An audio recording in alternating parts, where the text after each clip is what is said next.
Now, motor neurone disease, there's increasing awareness of motor neurone disease. I first had contact with it many years ago. It was a big, tough copper who was one of those people who he suddenly felt a bit of a twinge in his arm, and it was just worrying him. And he went off and got himself tested and discovered he had this thing that not many people knew much about, motor neurone disease. Unfortunately, it's something that attacks the nerve cells that allows your body to move, speak, breathe and swallow. And it is something that is indiscriminate and fatal. A few years ago, the Balmain former first grader Scott Gale lost his life to MND. He was just 39. We have someone in my wife's circle of friends who has been hit with MND and is in the later stages of it.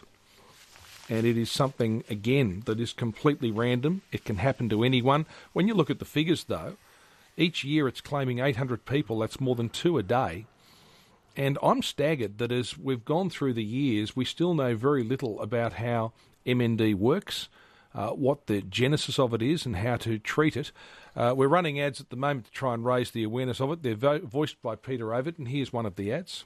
Motor neurone disease kills 2 Australians every day.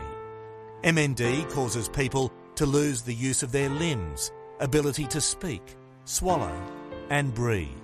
There is no cure yet. What value do you put on the ability to dress yourself or hug your family? Put a price on it. Well, there it is. That's the ad. You've heard those ads. There's also television ads being run. They are being fronted by a 31-year-old father of 2 from Kiama, Adam Regal, who's facing a massive battle himself, but is generous enough to allow himself to be used as the face of this to try to help others. He's on the line with us right now. Adam Regal, good morning. Adam, thanks for joining us. Can you just tell us about how you were first diagnosed with motor neurone disease? Yeah, sure. I was first diagnosed just as I turned 30. I went to the local GP because of I had a funny limb. I was training with my son's football team, and I noticed that I couldn't run and keep up with the young ones, and I thought, well, this is a bit of a worry. And I don't remember being injured before that, so I thought I better go to the doctors and get that checked out. And yeah, that started the process of tests and everything else. What was your reaction when the doctor first told you? To be honest, I was a bit relieved. It sounds a bit weird, but I just wanted to know what was going on. So when I found out that it was motor neurone disease, I was relieved because I knew, what was happening. But shock kind of. Did you know much about it at the time, Adam? I did actually. Unfortunately, I fall into the 10% where it is familiar in our family. So I only just lost a father to it 12 months before. He was 57, and I lost an uncle 10 years before that too. So I knew quite a bit about it, and I had a feeling it could be it, but still, it's not as common as what you think. And for me, I was 29 at the time where I started getting symptoms. So you said you felt relief. I mean, what about the other reactions that come with it? If you've seen your father die from it and other relatives? Yeah, with my father and a lot of other people too. Devastation, hey, that's that hits the nail on the head.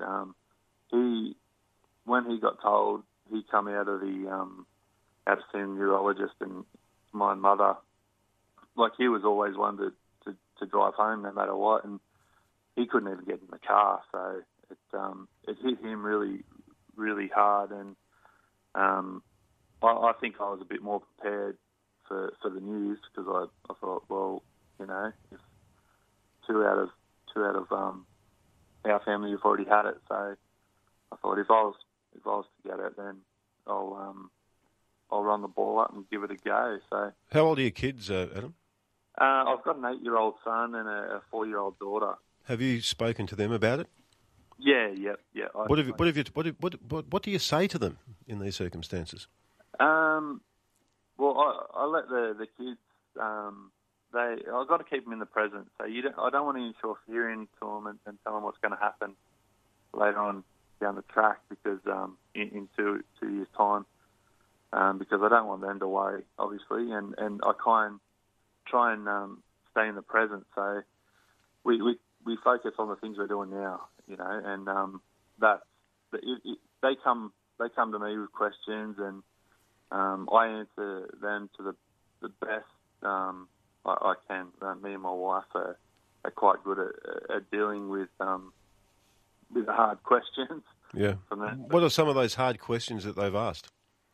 Well, my daughter came home one day and said, "Oh, Dad, one of my friends, she's only 4, mind you, one of my friends has said that you're going to die," and which was quite a shock, and I could see she was very concerned. So she said, "Oh, it's at the moment, no, we're living." And I said, "What we're doing is everyone will pass away at a point in time, and we've got to do the things that we've already promised to do. Like go on a family holiday, and she's got a physio recital." I said, "We've got a physio recital we've got to concentrate on." So I try and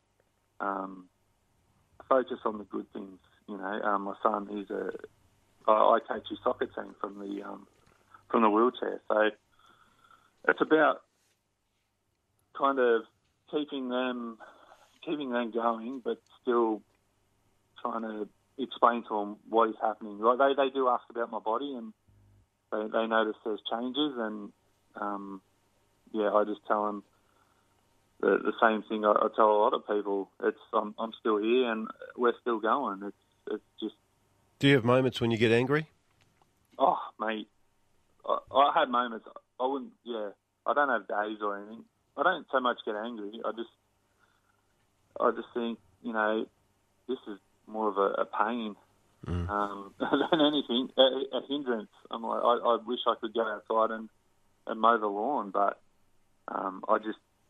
my body won't let me. Yeah, I know to do something, and that's when it really hits me. And your mind is going to be, I mean, we need to be quite blunt about this so people understand, your mind is going to be completely unaffected, isn't it? And it's just essentially... Yeah, that's correct. It doesn't affect my my mind, and but everything around it's going to eventually deteriorate. Is that right? That's right. So my muscles, they wither away, and I've had a lot of people come up to me and say, "Wow, you look fantastic," but I can't get around. And what about research? Are they doing any work on this? You obviously be keeping up with it. They've found a lot to do with it. They just they need more funding. That's the problem. It's not in the public eye like a lot of other diseases. No. So with the funding and the awareness, the answers come. So they have come a long way in the since Lou Gehrig had it 75 years ago. So he was a famous baseball player, but they've come a long way since then. But it's kind of stopped because they don't have the resources or the funding. Well, there's a lot more awareness starting to build now, and someone like you who's going through what you're going, it's very generous of you to put yourself out in this way. Look, I think the MND research, endmnd.org.au, that's the website, isn't it? Yep, that's the website, yep. And, the program, the put a price on it campaign, so it's, put a price on anything you do in life. Of course. Hug a loved one or a cup of coffee, that's your donation. So that would be much appreciated if people could jump on board that. And thanks, Adam. That's all right. Thanks for your time. Good luck. We'll keep in touch. Thank you, mate. Good luck. Yeah. There he is, Adam Regal, and endmnd.org.au is that website. Doesn't that put everything else into perspective? Oh, I mean, you have a look at that. People who, usually the life expectancy for people who are diagnosed with MND is about 2 to 3 years after diagnosis. So, when you're 31 years old and you've got a young family there, to come down with that and have that delivered by a doctor, it's shocking. 21 minutes past 6 here on TU.